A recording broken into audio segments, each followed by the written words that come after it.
All right. Good afternoon, everyone. Good afternoon, all, and welcome to the Princeton School of Public and International Affairs. I am Amaney Jamal. I am the Dean of the school here, and I'm so happy to see you here for our Dean's Leadership Series. The subject of our discussion today remains all too timely. Almost 7 in 10 Jewish adults report experiencing anti-Semitism online or on social media, according to a report released just 2 weeks ago by the American Jewish Committee.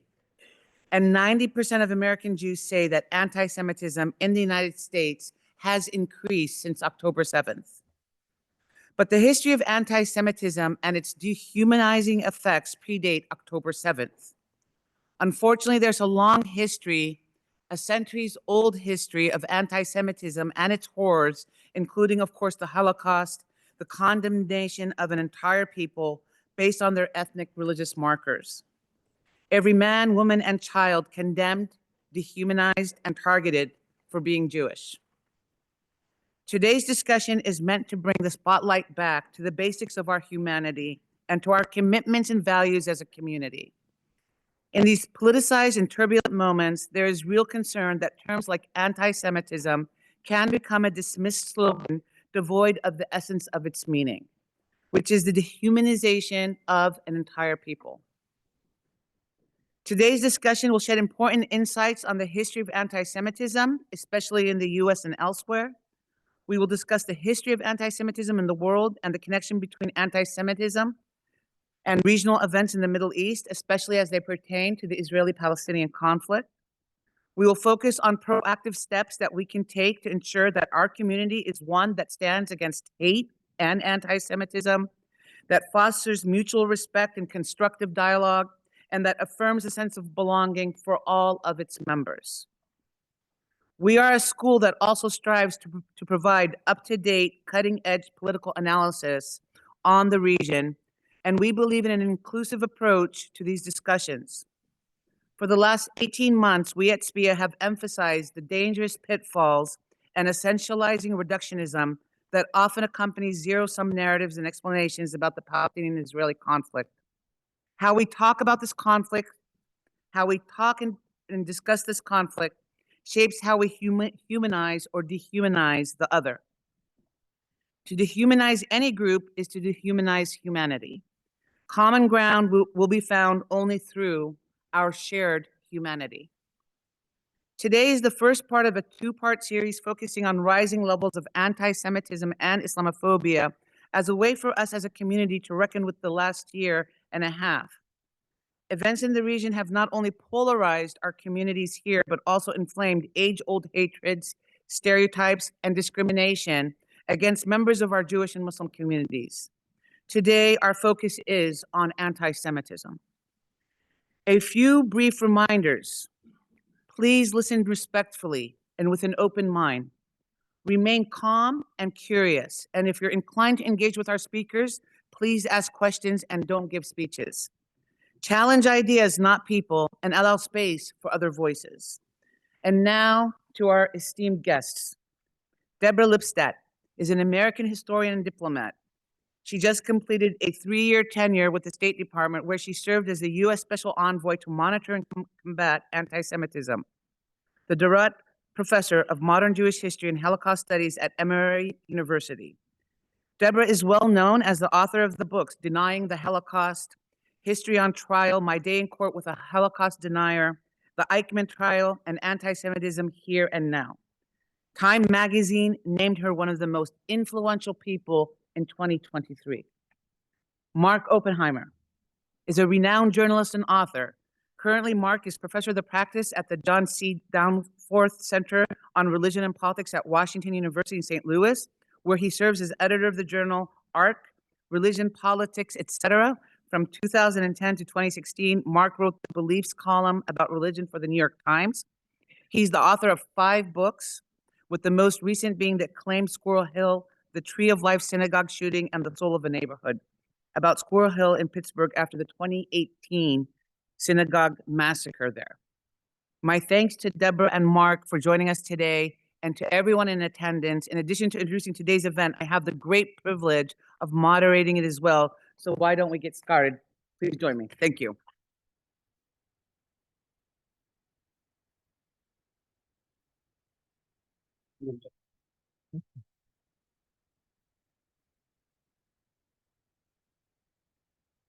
Thank you so much. So I think in this, it's really important before we begin to really contextualize the history of anti-Semitism, remind our audience about its dangers and horrors, and also maybe draw some parallels about what's the same today and what's new in this space of anti-Semitism. I would say as a historian that anti-Semitism can be legitimately described as the oldest continuous hatred. It's like a virus in that it has or some people now call it a shape shifter. That's too much of a mouthful for me. But it has an unbelievable ability to adapt to different situations. And it starts out, of course, some people go back to Alexandria, Egypt. I usually start with looking at the evolution of Christianity. Christianity was a Jewish sect. The New Testament was a book written by Jews for Jews. But eventually, when Rome adopts Christianity as its dominant religion, it also needs to differentiate itself from Judaism. And you begin to get an inbred hostility towards Jews, and that can, and I'm to the ancient historians here, I apologize for this quick overview, but it continues. It works its way to a certain degree in the rise of Islam. It certainly is present when Martin Luther, excuse me, just talking about, geez, but named after the same person. And Martin Luther develops Protestantism. He has two essays, one in which, hoping Jews will be attracted to his new form or new approach to Christianity, and then one condemning them when they're not. And then it moves outside the area of religion. Voltaire, who hated the church, but writes about Jews in a way that could have been the most vile anti-Semitic church father.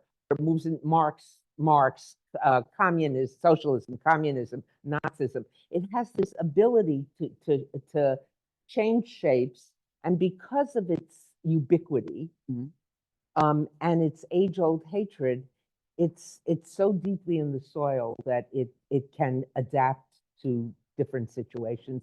And we've seen a distinct rise of it today, not just since October 7th, but certainly since October 7th. Thank you, Ambassador. Yeah, and it's funny, I was just finished reading Oliver Twist with my 9th grader. I said, because she's always reading books with her mother. And I said, Claire, let's read a book together. And she said, all right, how about some Dickens? So we're reading Oliver Twist. And of course it has Fagin, who is referred to after the first couple pages when he's Fagin. The rest of the book is just the Jew, and he's loathsome. I mean, it's like I hadn't realized. And then apparently Dickens felt so ashamed, was chastised or shamed by a Jewish friend of his. So I think he put a good Jewish character in Bleak House or Our Mutual. There's someone here who knows this better than I. But this is in 19th century England. This is in the age of Disraeli. This is in a sort of what some thought of as a philo-Semitic time when Jews were, flourishing and emancipated and so forth. I mean, I guess the only thing I would add to that, excellent summary is that, ironically, the Jewish resistance to, not prohibition on, but resistance to evangelizing and trying to make other people Jewish redounds to feed Jew hatred for a lot of people, because Christianity is sort of formulated by Christians as a religion that should be for everyone and therefore is kind of welcoming. But then people who don't want to change and don't want to necessarily pull other people over their side and prefer theologically to remain separate, and Judaism is theologically for Jews, and other people don't have to convert and aren't supposed to if that's not their calling, is then formulated as a kind of stubbornness. Like, why wouldn't you join this big universalist project of Christianity? And Islam also has a sense this should be a universal project. And so there's this way in which the Jewish refusal to insist that everyone be like them, be like us, I'll say as a Jew, has also been wielded as a kind of sense of chauvinism or tribalism or stubbornness wherever Jews have gone, and Jews have spread out. Diaspora has been in almost every country in the past couple thousand years. So it's a very thorny thing, and that's one of the other things that the shape-shifting. I think what I would add to that is the Jewish refusal to disappear. There is no logical reason on this earth for Jews to still exist as a people, as a group, as an identity. No, it really, think about the whether you're talking first century, whether you're talking Middle Ages, whether you're talking, I mean, it would be so much easier to just disappear. And Jews have refused to disappear because they're obstinate, you know. I'm Kashay Oreth. But the refusal of Jews to disappear, it has confounded the non-Jewish world. So can you say elaborate a little bit more about that, right? Because we know that there's been, you know, there's a history and a tradition of Jewish exclusion, ghettoization, discrimination, and some of it very overt, codified, legal. And in this day and age, we'd like to think It's gone. we live in a world where we've miraculously began to, as societies, to deal with our prejudices, that the open hatred and defamation of entire peoples is no longer tolerated. When we were speaking upstairs, you said there's, yes, some changes, but there's a lot of consistencies as Yes. well. Can you speak a little Sure. bit more about that? Look, every stereotype, every prejudicial stereotype has a template. And the characteristics of one are not, you know, if I would say to you, I'm talking about prejudice, shiftless and lazy, that was a stereotype of American Blacks, still is for many people. And it doesn't apply to other groups. Each group, you know, mafioso applied to Italians. So what was the stereotype for Jews? Of course, it goes right back to this ancient, historical survey that I did in 32 seconds or whatever. But Jews being involved in a conspiracy. See, this is the difference between, let me step back. Anti-Semitism is a prejudice like any other prejudice. And if you think about prejudice, it's, think about the etymology of the word prejudice. Most people in this room, you're far from your SATs, but you remember etymology. Prejudge. Don't confuse me with the facts. I've made up my mind. If prejudice were not so lethal and dangerous, it would be funny because it's stupid. It's really stupid. That I should decide on a person's worth ethic by the color of their skin or what they're wearing on their head, or their honesty or whatever is ridiculous. I have a colleague at Emory who says the prejudice hits you in the nose while the person is still 3 blocks away. So in that sense, anti-Semitism is a prejudice like other prejudices. A Jew does something right, oh, that's one of the good ones. A Jew does something bad, oh, they're all like that. But and in that sense, it fits into this the construct of prejudices, but it has distinct elements. Most prejudices, certainly let's take racism, which is such an endemic issue and problem, and more than problem, blot on our country's history and contemporary culture and society. I live in Atlanta, sometimes called the South, sometimes the city described as surrounded on 4 sides by Georgia. Or, you know, some people say the further north you go out of Atlanta, the more in the deep South you are. But in the South, for the Black person, the worst thing they could do was be uppity. Think that they were rising above their stature. And a Black man in his 60s would be called boy, because the Black was to be kept down. And as long as they knew their place, big quotation marks, they were fine. And their place was, of course, assisting you, working for you, et cetera, et cetera. And that was also extended to the Jew. The Jew, and it applies today, even the Jew was dirty, particularly to Orthodox Jews, you see that directed at them. But there's an added element to the anti-Semitism, which you don't find in the other prejudices, and that is this conspiracy theory. A conspiracy theory that Jews, small in number, more powerful, are intent, and have been intent ever since they, were responsible for the death of Jesus, which of course they were not, but that's a historical fact, and we're not dealing with history, we're dealing with perceptions. They are involved in a conspiracy to harm me, the non-Jew. And consequently, they must be stopped by any means necessary, because they will use any means necessary to hurt me. So it's a punching down, But unlike the other prejudices, it's the punching up and your attempt to protect yourself from them becomes a holy cause in that sense. Yeah, and I mean, another way of thinking of that is it's one of the only, I think maybe the only prejudice that derives a lot of its force from the idea that the Lowe's community is more skilled or smarter or can get it. Like most prejudices are these people, whatever group it is, have worse morals or they're stupider or they're inferior. A lot of Jewish prejudice derives from the idea that they're shrewd and that Shrewd, conniving, clever, that they have unfair intellectual advantages. Ironically, because 100 years ago, when schools like this or my alma mater of Yale were trying to keep Jews out, one of the reasons they adopted standardized testing was the thinking that Jews were actually hardworking but stupider. So if you could give them an aptitude test, they would do worse, and it would help you screen them out, which is a kind of laughable. The stereotypes have shifted so much, but the stereotype often derives a lot of force from the idea that Jews have an unfair intellectual edge or a cleverness edge. Unscrupulous. Right, married to unscrupulousness, right? So, I mean, even the word cabal, you know, I know you're a wordsmith. The word cabal, which is a negative, comes from Kabbalah. Jewish mysticism. Yes. I didn't know that, but yeah. You learned something. I learned it's like, if nothing else. I hope more. I hope more, right? So in the face of these, like, you know, these very conspiratorial, very dangerous, right, sort of prejudices that exist, what kind of recommendations, need to be more specific, even if it's college, how do we educate against this, right? Even Mark, when you write about the Tree of Life synagogue shooting, which is one of the worst massacres, anti-Semitic massacres in the history of the United States, right?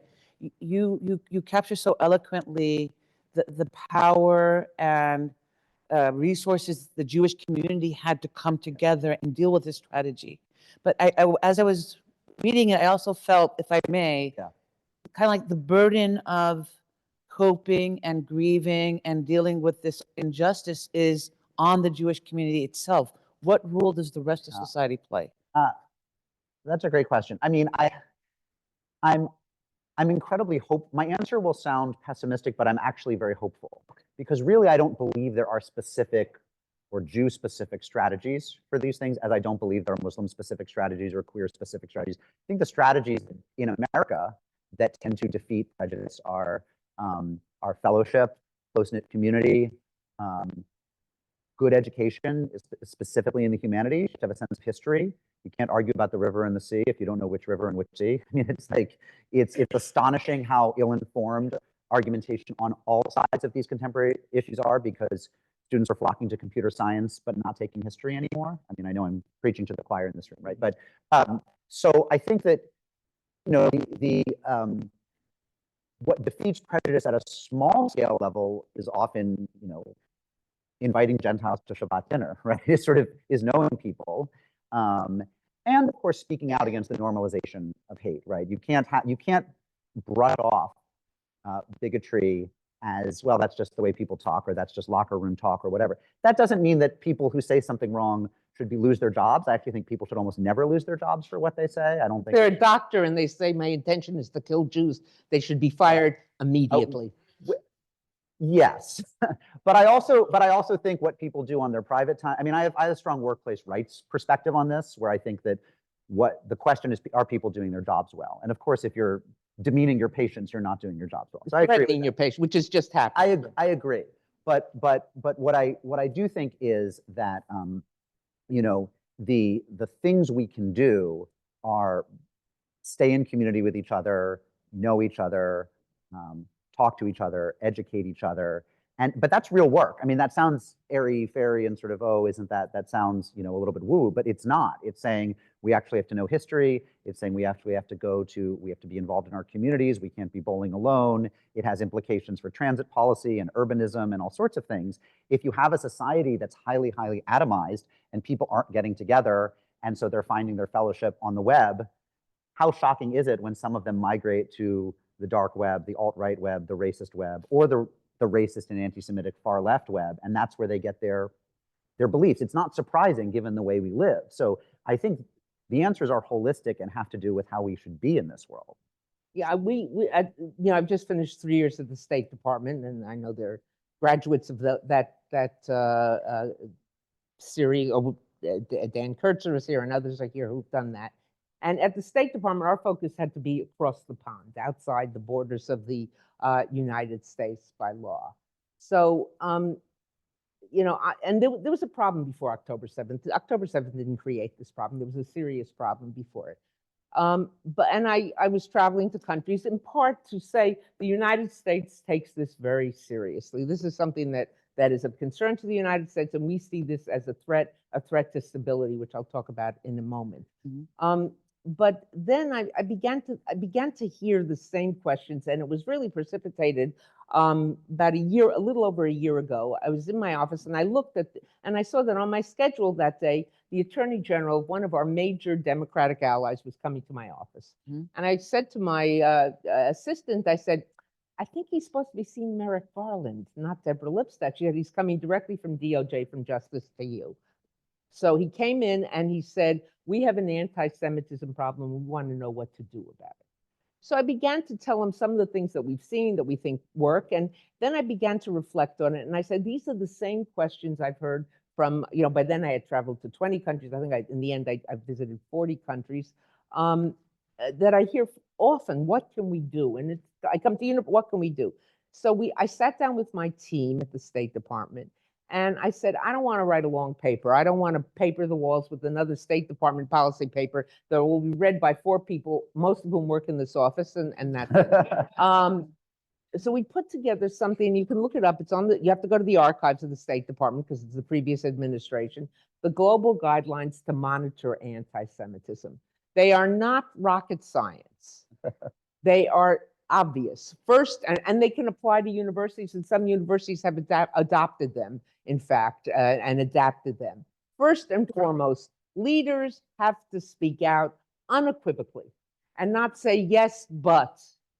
When there's gender-based violence, when women are raped and humiliated and shot in their pelvis, and you don't say yes, but. There's no but when it comes to rape and that kind of treatment. There's no but when little babies are beaten to death. I'm sorry, there is no but. You unequivocally condemn, A. B, you don't weaponize anti-Semitism. I just had a piece in the Times, some of you may have seen that there's a tendency, to use these issues as political cudgels to beat up on. So what's right? What's worse, right wing or left wing? When I was in my Senate hearings and the senator asked me that, I said, Senator, I'm an equal opportunity hater of anti-Semitism. I don't care where it comes from. I'm going to fight it.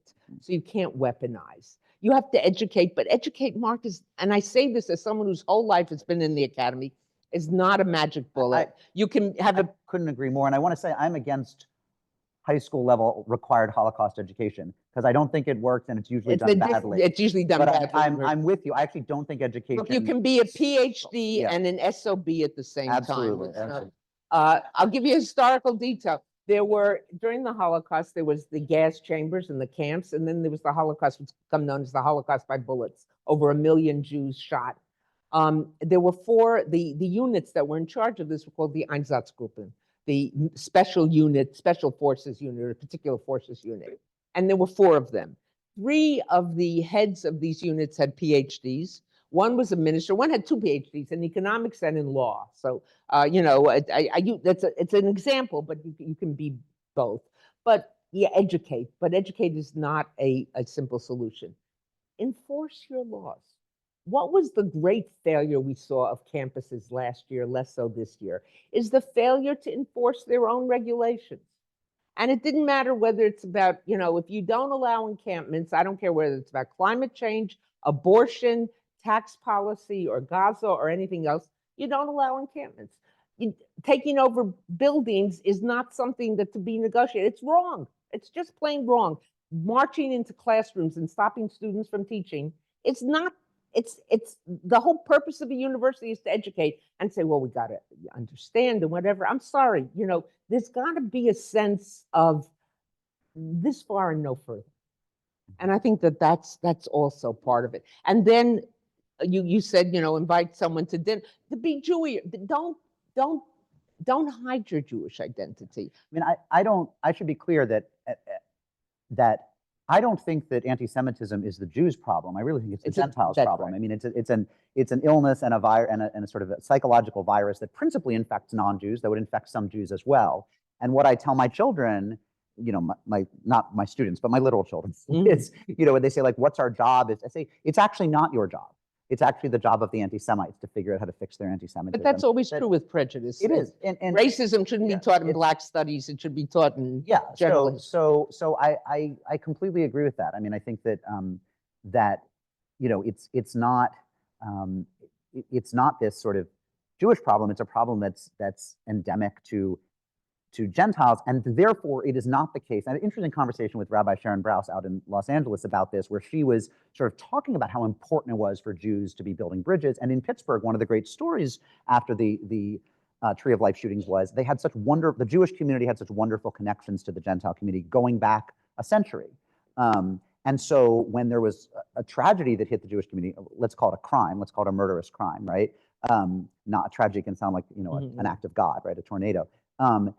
They already had the cell phone numbers of the mayor and the chief of police and the head of FEMA and the FBI agents and the other ministers and the other imams and everyone. Like, they knew those people because they'd been building those bridges and having brunches and lunches and coffees and inviting each other into their homes. It was a very interwoven religious and ethnic community in a city of neighborhoods. So that was nice, and that's worth doing. At the same time, I don't mean to say that this is a problem, that anti-Semitism is a problem for Jews to solve. It's actually not. It's a problem that will be solved when people who, you know, who have the prejudice decide they don't want to anymore, and that they're made to feel ashamed and unwelcome and so forth. You know, there was a many of you remember South Pacific. You've got to be taught to hate, and it doesn't come. You're not born with the gene for hating. Right? You know, but I think there's something else, and I know you have a lot of questions, and we No, this is right. Okay. This will actually be your last question. You got, no more questions. No, we'll go forever. No, thank you for sharing. No, but I think there's something else. I talked about the conspiracy theory and punching up. I think there's something else that's distinctive about the threat of anti-Semitism. And I began to lay this out along with the global guidelines, which, by the way, they've been adopted by every EU country, by a number of South American countries, by OSCE, the European Union, et cetera. So this is an international coalition recognizing the threat of anti-Semitism. But along with that, one of the things I began to really press, both with my colleagues in the federal government and in other agencies, and with foreign countries, is that the threat of anti-Semitism is not solely a threat to Jews and Jewish institutions and those associated with them. I was down in Argentina, actually in Buenos Aires twice, for the anniversary of the bombing of the Jewish Community Center there. It was 30 years this past summer. And until October 7th, that was the biggest tragedy against the Jewish institution anywhere since the Holocaust.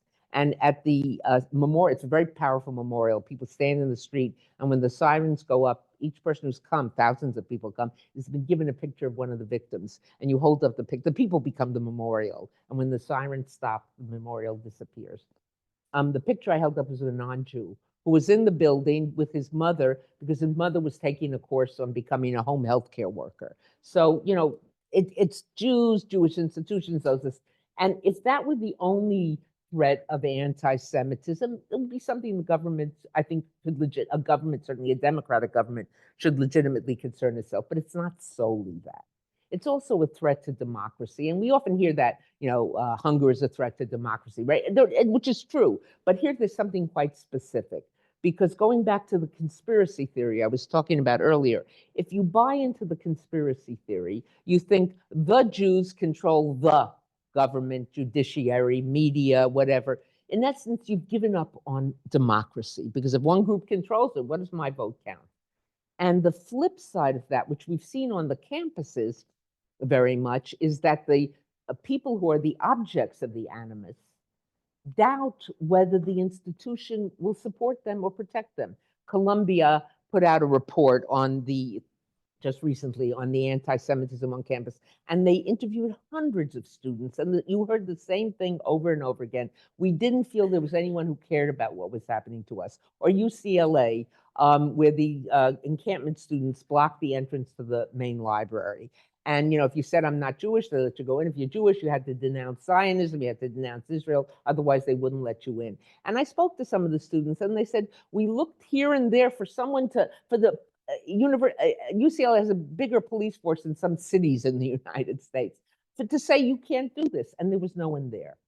So there's a loss of faith in the institution, either in the people who have the conspiracy theory or those people who are subject to it and feel it isn't taken seriously. There's a third level, a threat to international security and stability. And in the course of my tenure, I was invited to a number of our intelligence communities and spoken with a number of people who work in intelligence, both domestic and foreign. And I talked to as a threat to stability and security. The anti-Semitism becomes like the cooking spoon to stir up the pot, the kochlöffel, we would say in Yiddish.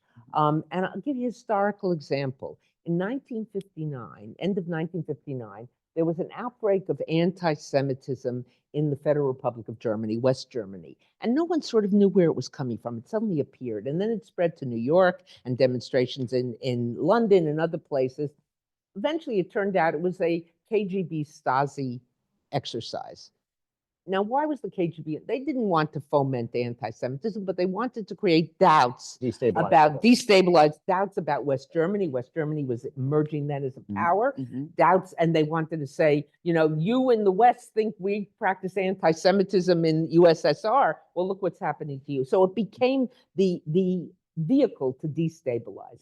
That's level 3. I think there's level 4, and this came to me just in November of this year. I was at the Paris Peace Forum, and I was in conversation at a side event with Manuel Valls. Some of you may remember his name. He was premier of France during the Charlie Hebdo Hyper Cacher events. Yeah. And many French Jews were considering leaving France, and he said, France without Jews will not be France.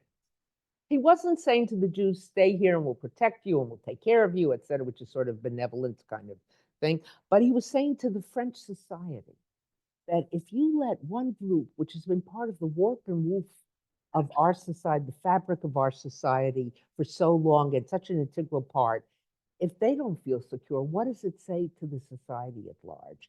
And I think that's this is not claiming special privilege or anything like that, but the need to recognize that I'll put it I'll say it in a sort of categorical way, which historians, we like to hedge our bets, but no society which has tolerated anti-Semitism has survived as certainly a democratic society, Weimar Germany, or a stable society. So the idea is that this is not just a threat to a particular group, but it's something, because of its age-old hatred, as Mark has been talking about, I've been talking about, it poses a threat to security and stability. When I was talking to one of our intelligence communities, and which works mainly overseas, I said to them, if you spot anti-Semitism in a country you're working in, think of it not as a canary in the coal mine, because that canary is dead, you know, and it's finished. But think of it as the flashing amber light before the traffic light turns red. And the red light may not be more anti-Semitism. The red light may be disruption to society, but anti-Semitism as the harbinger of bad things. On that, Mark, and we talked about the climate on college campuses. Thank you for that, Ambassador. Mark, you have written about the forms of anti-Semitism coming from both the right and the left in sort of, let's say, intellectual discourse. So I want to talk about that. But before I hand it to you also, there's another question I have about, we often get this question as administrators in terms of like, well, what is the appropriate sort of parameters for students or for members of our community to engage on the topic of Israel? So if we look at the International Holocaust Remembrance Alliance definition of anti-Semitism, it says the following: manifestations of anti-Semitism, that's brackets, might include the targeting of the state of Israel, conceived as a Jewish collectivity. However, criticism of Israel similar to that leveled against any other country cannot be regarded as anti-Semitic. So it kind of.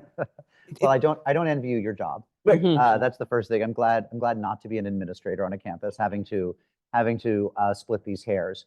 You know, I have an analogy that I like to reach for that just helps me think it through as a citizen and as a teacher, not as an administrator who has to decide whom to discipline or what's out of bounds or so forth and so on. I mean, I tend to be a free speech maximalist, and I feel like my general default is as long as people are being nice to each other and also treating each other, you know, with benefit of the doubt and a sense of humor and goodwill, there's almost nothing that should be off limits. The problem, of course, is campuses have become places where everyone's afraid to say anything. I mean, the level of panic that speakers have, I say this as a speaker now as opposed to 10 years ago, because of the desire on the part of a tiny minority of people to weaponize things you say against you and catch you out, and of course the internet, and it's horrible, right? I mean, and so in an ideal world, we'd all of political discourse would just feel very free and very flowing from the far left to the far right, whatever, as long as people were respectful and civil.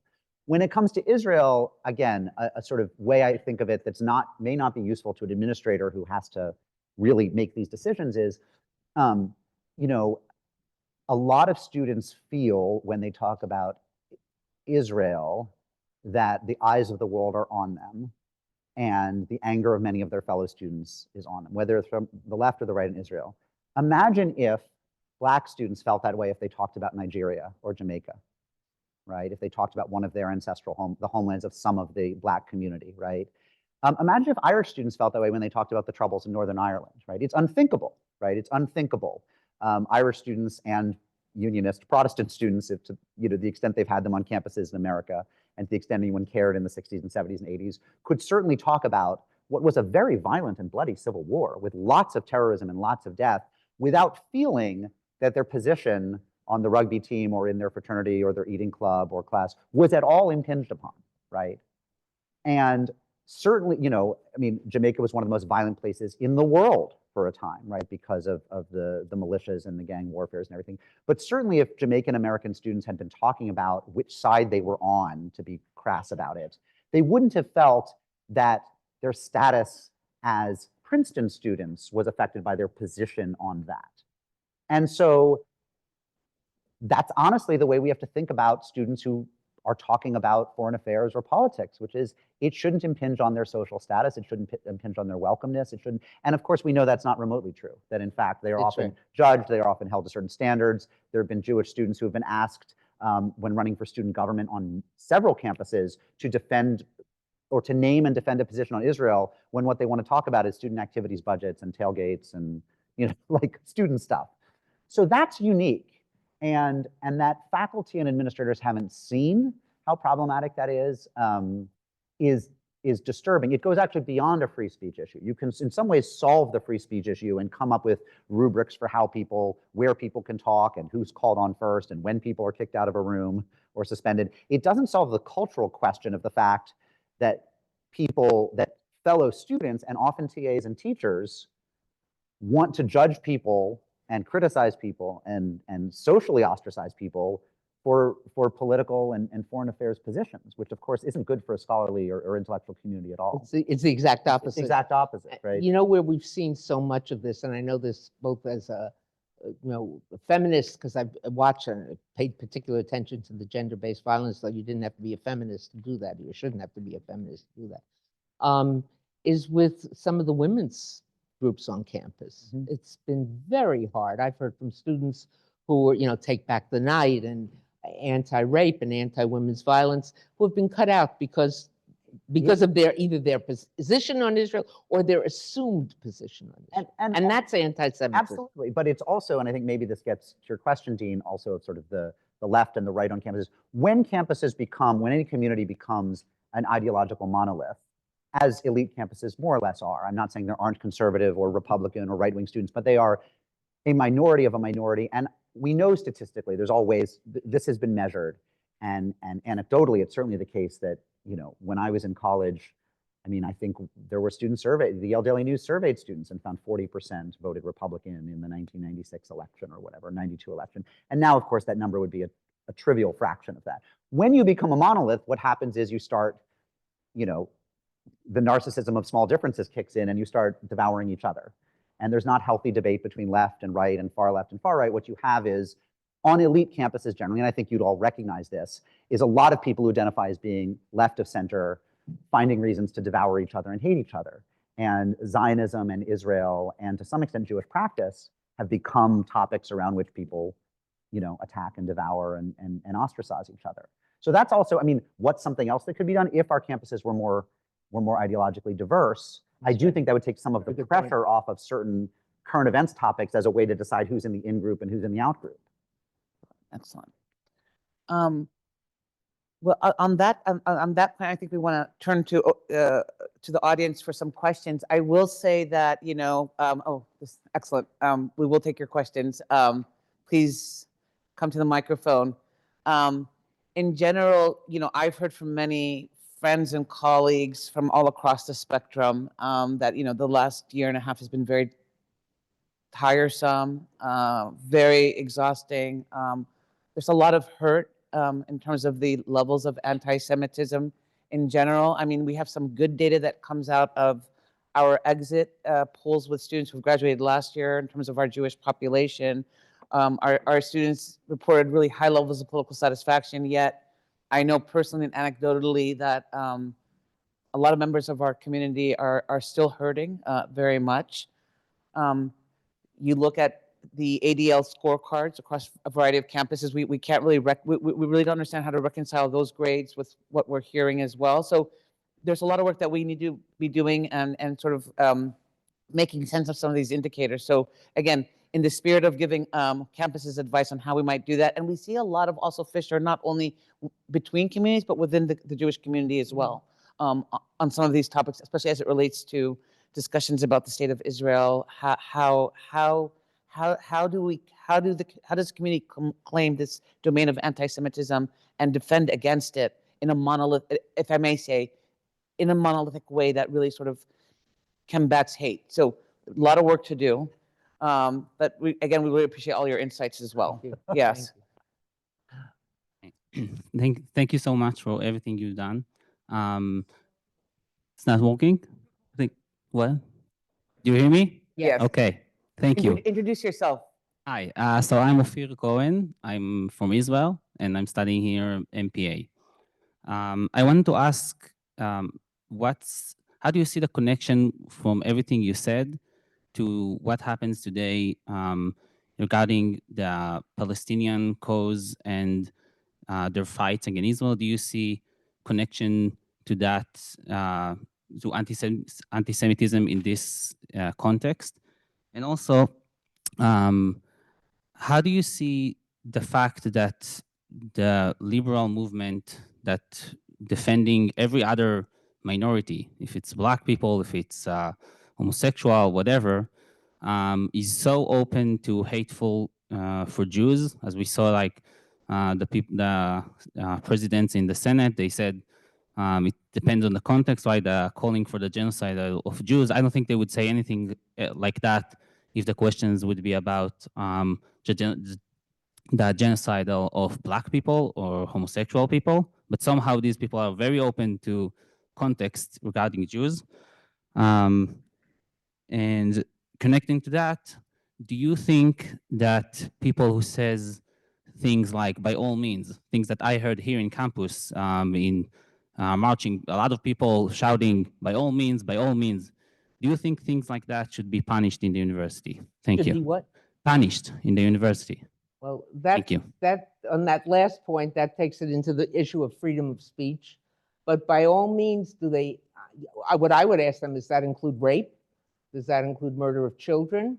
Does that include taking hostages but that gets into a question of the free speech, and I think is a trickier question. But on your first question, which sort of framed the others, look, and the IRA definition says it, the much maligned and I think unfairly maligned IRA definition says it quite clearly, that criticism of Israeli policy is not ipso facto anti-Semitism. If that were the case, the Israelis who are on the street every Saturday night protesting government policy would be anti-Semites. If you're from Israel, you know that the national sport of Israel is not football, but criticism of the government, and if it's a right-wing government, you sit in a Tel Aviv cafe and everybody knows exactly what they should do and do better. And if it's a left-wing government, you sit in Jerusalem and, so it's not criticism.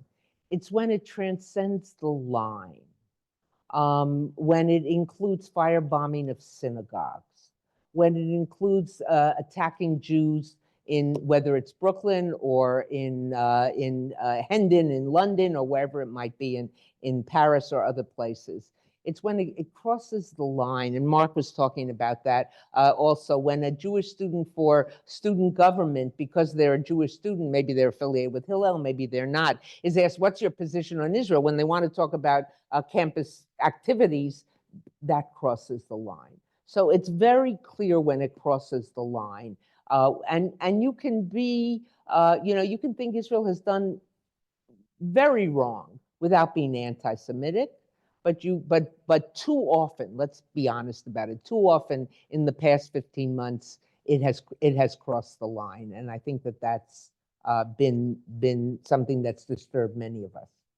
Can you answer again to the question? Do you see connection between the Palestinian movement today and anti-Semitism? We see caricatures in news and things like that. The term the Palestinian movement is too amorphous. I would say within supporters of the Palestinian movement, within of those who oppose Israel, there have been expressions of anti-Semitism, but I would never paint it with a totally broad brush because that would be engaging. But of course, right. And, Hamas is a fascistic movement, right? And a misogynistic movement and a homophobic movement and an anti-Semitic movement by charter, by design. And, whatever one thinks of the conflict and how it should be resolved, to not be willing to say that, to not lead with that, or at least, make it the second or third thing we talk about, if you have Nazis at your door, you feel that you have Nazis at your door. And I think that there is a way on many campuses in particular, but also on the American left, and also, of course, the American right. It's just like we talked about, like they've all completely wrapped around and met each other. The sort of like willingness to say the thing that's in front of our eyes. And by the way, there are people in the Israeli government who I think are racist, and you have to say they're racist. I mean, you have to say these things. And so, when you see people protesting and sort of, expressing affection, which is not by any means everyone in the pro-Palestinian movement, but especially sort of ignorant people on campuses. It's actually not people who tend to know the movement. It's people who've seen something on Instagram and then want to show up at a protest, and they think Hamas is darling. Well, and of course, what an insult to everyone on both sides of the topic. Well, in front of the State Department, one point I was walking in and I had my badge on, so I just sort of passed them, but there was a demonstration, Queers for Palestine. And if I hadn't been a diplomat and a member of the State Department, I would have said, I will fund you to go to Gaza. No, it was Queers for Hamas. That's what it was, Queers for Hamas, which is, and I said, happy for you to get a first, this is a scenario in my head. I didn't say anything. I just uncharacteristically kept my mouth shut. Now that you're out of office. Said, I will fund you, but I will only give you a one-way ticket because you're not going to need a back ticket. So Hamas openly has rejected the support of LGBTQ. That's not who they want, and it's, as Mark says, it's a highly homophobic and a terrorist entity. And of course, a lot of people in the Jewish community spend a lot of time working against queerphobia, homophobia, racism in the Jewish community. I mean, these are, universal values they're tough when it comes down to it, but that's the work, right? But you got to differentiate.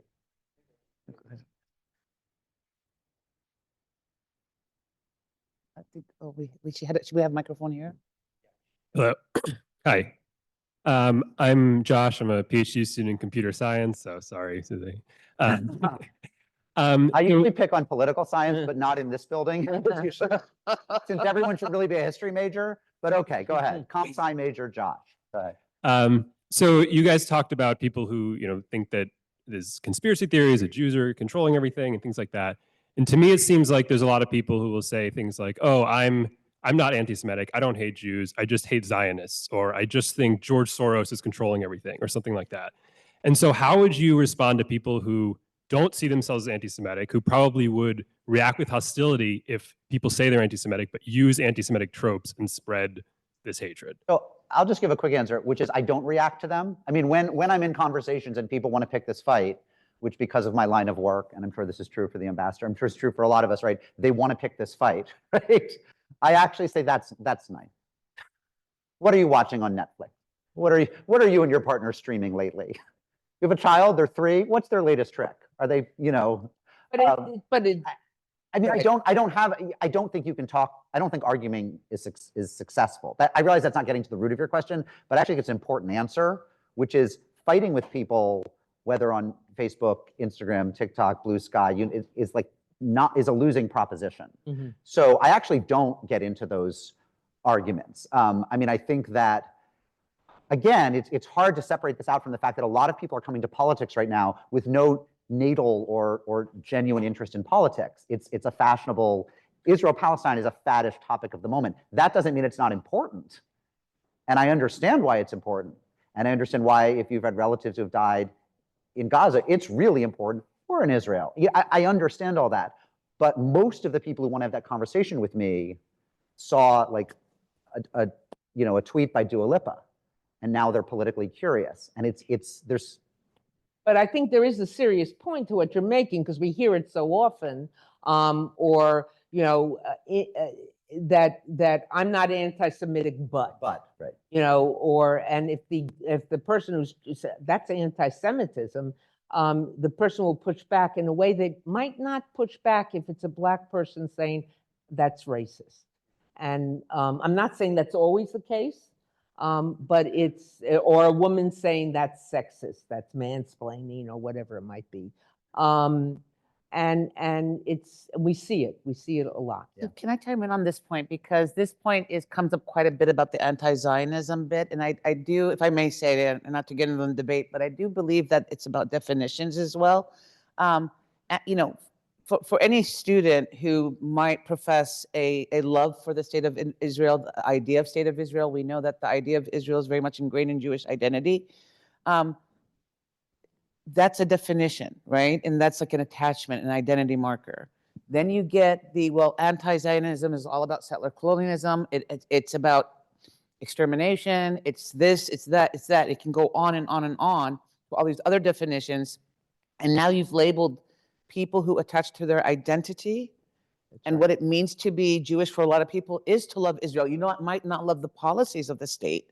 You might not be supporting the Netanyahu government, but this idea of Israel. And so can we better educate about, and I've witnessed discussions with all due respect, like 18-year-old Jewish kids coming out of high school, still growing up and embracing this idea that there's good in, like we know this is a specific historical moment, but this idea of Israel, it also saved a lot of Jews from the Holocaust. Like, there are other positive attachments to it from an identity perspective. And it's how can we better educate and be able to break this down in such a way where we're not attaching all this baggage to Zionism, but to say that it's part of an identity. And I don't feel comfortable, like you can imagine, speaking on behalf of Jews in this space. I suppose if there's people who want to have a serious conversation, you talk about Zionism as an idea that's, thousands of years old, and in its modern incarnation is 150 years old, more than 150 years old, and of which there are many flavors that include support for the 1948 state, created, of course, by the United Nations, which most progressives support and want us to be, endorsing more, and then, of course, there was cultural Zionism and there was binational Zionism. I think what you want to say is like, what reading have you done and what reading might we do? And if they don't want to have the conversation, then you say, well, this is a really important topic that a lot of people think very, very deeply on. And, leading with that would be like leading with sort of saying, well, I have no problem with the Catholic Church. It's just all those rapist priests, which is a kind of ignorant, clumsy, and factually misleading thing to say. And I think the AJC poll that I cited said that like 90% of the Jewish community positively identify with the state of Israel. They might not be supporting all its policies, but that's 90% of the population that has some sort of ideational affinity to the state of The Israel. thing you have to remember is half the world's Jews, is it half, are in Israel? Yeah. More. Yeah. More at this point, Yeah. more. Yeah. So again, imagine if you were identified with the queer community and half the out queer people in the world were in one little sliver of land. You know, you could argue about the government's policies, you could argue about its treaties with its neighbors, you could argue about a lot of things, but nobody would question why someone from that community would feel an affinity for the people living in that Well said, community well and for the security of those people. And this calls for like the importance of educating on this topic. course, yeah. I said one We have one here. One last student comment here, and then we'll go. Yes, please introduce yourself. Hi, thank you so much for being here. My name is Sarah Schiff. I'm a senior in the history department, so go history. Whoa. What Right department? on. History. History. I see. Excellent. Okay. History, yes. And we actually were reading one of your recent books in Professor Gribbitz's class on anti-Semitism. So this was exciting to hear you speak. I saw you speak a few years ago in Minneapolis. And I have a question in regards to professors engaging with students of different ideological backgrounds.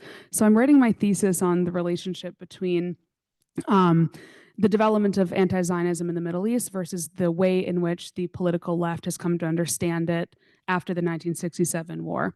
And last semester, I wrote a paper about that for a class that I was in, and then the professor didn't like my stances and actually tried to get me in trouble. And luckily I'm not, but he tried to get me suspended. And I For am the paper you wondering, wrote? huh? For writing the paper? A paper that, it doesn't matter, I'm not in trouble, Okay. but the moral Got of the moral of the story is that there are many students on this campus who are dealing with professors who disagree with them on ideological stances or whatever. And I, in the class, was clear about my Jewish and Zionist identities. And there are a lot of students who are facing problems with that. And luckily, at being a senior who's more established on this campus, I was okay in dealing with that situation. But if I was a freshman, that would have destroyed me. So my question is, how should the university or administrators deal with professors who don't want to foster dialogue, but rather just try and, I don't want to use the word indoctrinate because that is such a heavy word, but That's what they're trying. that's kind of what it is. So how can students do that in light of the funding that's coming in That's a from great foreign question. And I'm countries? sorry for your experience. And that's a great question. I know we're running out of time, so I'll talk very fast because I'm sure that the ambassador also has thoughts on this as a professor, especially. You know, that's bad teaching, right? One of the jobs of It's teachers. more than bad Yeah. teaching. That's We'll start with bad dereliction teaching. Yeah. of We'll start their with bad teaching. academic But responsibility. we'll start with bad yes, and we'll start with bad teaching. And again, it's hard to sort of extract this from the culture of the university. You know, I taught at Yale for 15 years. I've taught at other places. You know, other name brand schools. I don't think that once was I evaluated by a department chair who sat in on my class. You know, these are not schools. There are schools where like the undergraduate encounter with a professor is what they're selling. Smaller colleges, you know, it's personal attention. Your professor will have you over for hot chocolate on a cold winter. Like it's that sort of, you know, my wife went to Williams and it was all about, you will know your teachers, right? And one of the things that happens as schools get bigger and our research university stuff is that's actually not by and large what they're tenuring for. It's not what they're selecting for when they hire. And these are fair generalizations. Are there exceptions? Of course. And by and large, they're not, the standoff between the faculty and their administrators, their department chairs, their deans is such that the deans and department chairs are not really bearing down on how are you in the classroom? Do students feel accepted? Is it an open space?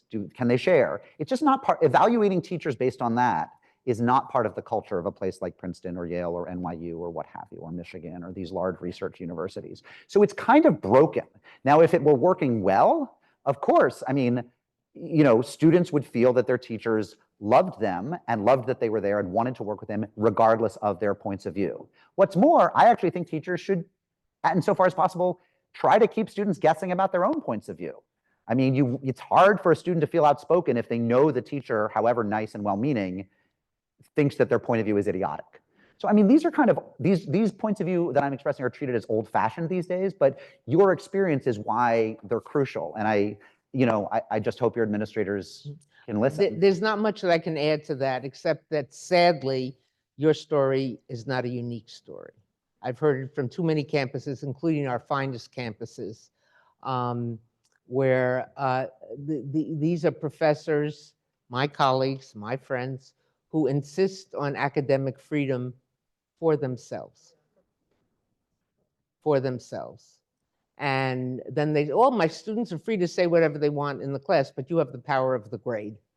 you know, and it is a crisis in higher education. If I talk about the threat of this is a crisis in higher education. It is, maybe I hate to end on this depressing note, but that's my business. I'll say one more thing after. One more thing I want to say. On a happier note. But it is a real crisis. It's more than a crisis. It's a, as I said earlier, it's a dereliction of what they were brought here to do, and they do it with such pious certainty and such some people talk about they're so self-loving that they give narcissism. We've seen a lot of narcissists on the public stage, but this is narcissism of the left in the extreme. I just wanted to say, because I hope it's helpful to an academic community for me to say this. Part of it is just be adults. I see professors who are on Twitter demeaning people. Professors shouldn't be on social media. They should be reading books and teaching and great. And I say, like, grow up. Part of it is professors shouldn't be teaching in sweatpants, and they shouldn't be on social media debating their students, and they shouldn't be, as one professor at a notable university was, cheering on the Hamas attacks the day after they happened. Even if this professor actually thought this was a liberationist move, don't be on social media saying so, because then, of course, you compromise your ability to effectively teach people who might disagree with you. And so it's like, part of it is this sort of just general dumbing down and sort of youth fetishization, where you actually often have professors behaving, they're the children. And you're saying, could we have a grown-up conversation about my paper? And the institution is not supporting that. So I think, again, it's sort of all structural, but here's the good news. Things can change on a dime, right? Like 10 years ago, people thought, after Obama, it'll be all progressive presidents forever. Hey, things change on a dime. I mean, I remember when the thought of gay marriage was simply inconceivable, even within the gay movement. And so it's like, things change. But this what the story you're telling and the story I've heard is at the very least, first of all, a dereliction, all those things that we both said earlier, but it's fodder for those who want to destroy the place of the academy in American society, in Western society, in world society, that a place of inquiry and a place of true study. And those people with their pious, self-effacing sort of certainties are bringing down the university. So on that happy note. On that note, I want to thank our esteemed guests. I want to thank all of you for this conversation. We have a lot of work to do, but thank you so much. Thank you. Thank you. Thank you. Thank you. So much fun. Thank you. Thank you so much. This is great.